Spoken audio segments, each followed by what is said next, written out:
Bonjour, c'est Hubert chez Green Zebra. J'espère que vous allez bien. Aujourd'hui, je vais vous montrer comment faire un dessin animé avec vos enfants.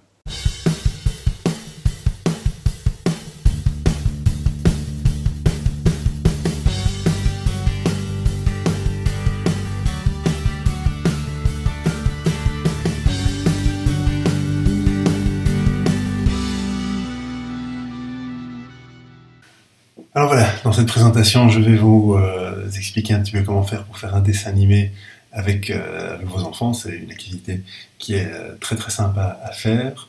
D'abord parce que c'est très amusant. Évidemment pour les enfants c'est très chouette de voir, même si c'est un peu à moindre échelle, mais de voir un petit peu comment ça fonctionne en fait, comment on peut allier l'image et le son. Et puis c'est aussi très chouette à faire parce que c'est une activité qui est à la fois très créative, puisque on va inventer une histoire, on va faire des dessins, on va inventer des personnages, mais en même temps c'est aussi une activité très rigoureuse, puisque une fois que l'histoire est écrite, une fois qu'on commence à faire des dessins, c'est très difficile de revenir en arrière, donc c'est aussi une manière d'un petit peu canaliser les enfants et de leur montrer, une fois qu'on se lance dans un dessin animé, on a dit qu'on faisait tel dessin, on a dit qu'on faisait telle histoire, et c'est chouette aussi de les amener un petit peu vers ce but final. Donc l'objectif, c'est avant tout, de passer un bon moment en famille. C'est censé être une activité amusante. Si votre enfant n'est pas dans le mood, s'il n'a pas envie de dessiner, s'il n'a pas envie de se faire enregistrer, ça sert à rien de le forcer non plus. L'objectif est avant tout de passer un bon moment ensemble et de fabriquer un dessin animé. Voilà, alors de quoi aurez-vous besoin? Pas grand-chose finalement. Donc il vous faudra un smartphone, ça c'est quand même assez important. Il faudra de quoi dessiner fatalement, donc papier, crayon, ou si vous préférez les marqueurs, de la peinture, un petit peu ce que vous voulez, des ciseaux pour pouvoir faire découper vos personnages, des enfants, si vous n'avez pas d'enfants, trouvez des enfants, parce que c'est une activité à faire avec des enfants, même si vous pouvez le faire entre adultes.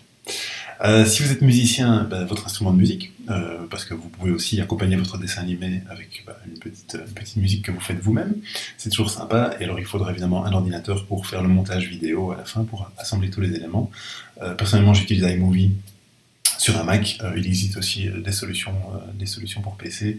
Mais voilà, je ne vais pas trop rentrer, le but ici n'est pas de faire une vidéo trop technique, même si je vais quand même vous donner quelques indicateurs. Donc l'importance du on, donc le but n'est pas que ce soit les enfants qui fassent le dessin animé et que vous les supervisiez, le but est réellement de faire le dessin animé ensemble, c'est-à-dire que vous aussi vous allez faire des dessins, et vous aussi vous allez enregistrer votre voix et animer un personnage de l'histoire. Et c'est assez sympa parce que le fait que vous soyez plus âgé ne vous donne pas spécialement d'avantage, puisque vous serez autant qu'eux appelés à être créatif et à sortir un petit peu de votre zone de confort, c'est toujours sympa. Alors, comment est-ce qu'on fabrique un dessin animé? Excusez-moi, on va faire comme les vrais. On va faire comme les vrais, c'est-à-dire qu'on va d'abord écrire une histoire, on va faire ce qu'on appelle un storyboard, c'est-à-dire qu'on va séquencer l'histoire avec, on va d'abord avoir cette image-là, et puis cette image-là, et puis cette image-là, et puis cette image-là. On va enregistrer les dialogues, puis on va faire les dessins, et une fois que tout ça sera fait, à ce moment-là, j'ai enlevé le on, j'ai mis l'adulte, puisque bon, dans la phase montage qui est pour la fin, fatalement là les enfants ne sont pas impliqués, on fait ça pendant qu'ils font autre chose, et puis ils doivent être un petit peu patients, et quand le montage est terminé, on peut profiter du dessin animé tous ensemble. Alors pour écrire l'histoire, c'est assez simple, hein. On papote, on discute, on se dit tiens, qu'est-ce qu'on a envie de raconter comme histoire. En général, les enfants ont toujours bien une petite idée pour démarrer. On fait une histoire toute simple, une histoire très courte, facile à comprendre, avec un début, un milieu et une fin. Chaque intervenant, donc les parents, les enfants, chacun prend un seul personnage, et on essaie de faire une histoire qui se passe à un seul endroit. On ne commence pas à faire des grands voyages, en tout cas pas pour votre premier dessin animé. Si par la suite vous avez envie de faire des trucs plus fous, ma foi, épatez-vous et épatez-moi, je serais ravi de voir les idées qui vous viennent en tête. Donc celui que moi j'ai fait et que je vais vous montrer dans un instant, c'est l'histoire de la princesse et de la licorne. Donc la princesse rencontre le prince au bal, ils dansent ensemble, puis la licorne arrive, la licorne demande à la princesse « Est-ce que tu veux venir sur mon dos et faire un petit tour ?» La princesse dit d'accord, elle part avec la licorne, et le prince il reste derrière, il dit « et moi ?» Donc voilà, une petite histoire toute simple, on se complique pas la vie. Alors, comment écrire une histoire avec des enfants? En l'occurrence, comment écrire avec des gens qui ne savent pas écrire? Donc, on va évidemment faire ça avec des dessins, avec des petits croquis. Donc, si vous avez un tableau, si vous avez une grande feuille, voilà, vous laissez les enfants dessiner un petit peu ce qu'ils ont envie de faire. C'est important, évidemment, de mettre votre histoire par écrit ou par dessin avant de vous lancer dans les étapes suivantes et que, voilà, et que les enfants soient d'accord sur l'histoire qu'ils ont envie de raconter, sur la manière dont ça va se passer. Parce que voilà, si au début c'est pas clair ce qu'on veut faire, après ça peut partir dans tous les sens et voilà, et on peut un peu perdre le contrôle et un peu perdre le but de la démarche. Donc voilà, c'est important d'avoir enfin, voilà, d'avoir les choses qui sont bien honnêtes. Alors on fait un storyboard. Le storyboard, c'est donc la séquence des images, hein. Donc on va d'abord avoir une image avec tel personnage qui va dire ceci, puis on va avoir une image avec tel personnage qui répond cela, et puis une image, voilà, donc on se met bien d'accord. Ensuite, on va enregistrer les dialogues. Et pour ça, vous allez prendre votre smartphone. Tous les smartphones ont une petite application de dictaphone. Ça fait parfaitement bien l'affaire. Et le but est donc d'enregistrer tout ce que les personnages vont se dire.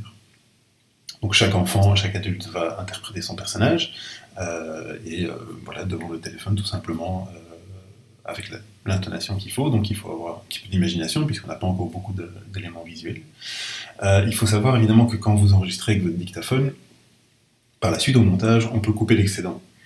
Donc si vous êtes avec un tout petit, et qui doit dire bonjour, comment ça va, vous pouvez dire bonjour, et puis il dit bonjour, puis il dit comment ça va, et la partie que vous dites, vous pouvez l'enlever au montage par la suite. Donc c'est important d'avoir toute la matière, entre guillemets, donc que les enfants aient dit tout ce qu'ils aient à dire, et s'il y a un petit peu de bruit excédent, ou si vous parlez entre les coups, ça peut se régler au montage. Essayez aussi de faire un fichier audio, enfin un enregistrement avec l'ensemble des dialogues, et essayez d'éviter de faire plein de petits enregistrements, parce que si vous vous retrouvez avec plein de fichiers différents sur votre téléphone, ça va juste créer de la confusion. Donc essayez de faire ça de manière compacte. Et puis après on fait les dessins. Donc on a notre histoire, on sait ce qu'on veut raconter, donc on sort la peinture, on sort les crayons, et on laisse libre imagination aux enfants pour dessiner de leurs personnages. Vous pouvez aussi dessiner un décor si vous le sentez, et à la fin vous pouvez aussi découper les personnages, ça vous permet d'avoir, si vous voulez un petit peu les faire mouvoir dans l'image, c'est possible aussi. Alors pour la musique, si jamais vous jouez d'un instrument, prenez votre instrument, de nouveau avec le dictaphone de votre téléphone, vous grattez quelques petits accords, vous faites quelque chose qui est un petit peu dans l'esprit de l'histoire que vous voulez raconter. Inutile de faire un truc de virtuose, hein. De nouveau, le but est de faire quelque chose qui vienne de vous et qui vienne du cœur. Si vous ne jouez pas d'instrument, vous voulez quand même mettre de la musique, il existe des musiques libres de droit que vous pouvez télécharger. Par exemple, j'ai trouvé un site qui s'appelle bensound.com, dans l'exemple que vous allez voir, j'ai utilisé ça. Maintenant, si vous utilisez une musique que vous aimez bien, tant que vous ne la diffusez pas à grande échelle et que vous ne la monnayez pas, si c'est juste pour regarder en famille, voilà, ne vous inquiétez pas trop pour ça. Ensuite, on va prendre des photos de tous les dessins avec votre smartphone, et alors on va transférer tout ça sur l'ordinateur. Donc si vous bloquez sur le fait de transférer des fichiers de votre téléphone vers votre ordinateur, le plus simple, vous envoyez tout par email, et puis sur l'ordinateur, vous connectez à votre boîte mail, et vous téléchargez tout le contenu sur ordinateur. Le montage. Alors, le montage, donc j'ai fait un petit... donc dans cette vidéo-ci, je ne vais pas vous montrer le montage, mais j'ai fait une autre vidéo séparée si ça vous intéresse, où je rentre plus dans le détail avec iMovie sur la manière dont vraiment je fais le montage. Donc d'abord, on importe les dessins, on les met dans l'ordre. Ensuite, on importe les dialogues, on s'assure d'aligner les phrases et les mots qu'on veut dire sur les dessins, et à la fin, on importe la musique. Voilà, la princesse et la licorne. C'est parti.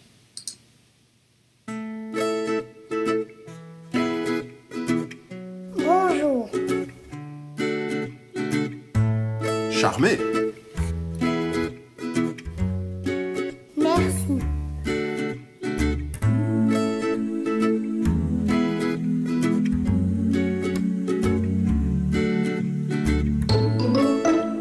Bien sûr, mon bien, princesse.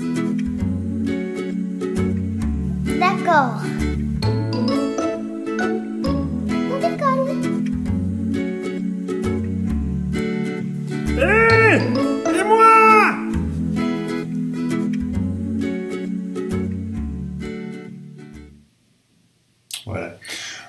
Et ça doit pas être super élaboré, ça doit pas être une grande histoire, doit pas être des dessins faramineux. Mais une petite vidéo comme celle-ci, quand les enfants la voient après, je vous jure, ils sont fiers comme c'est pas permis.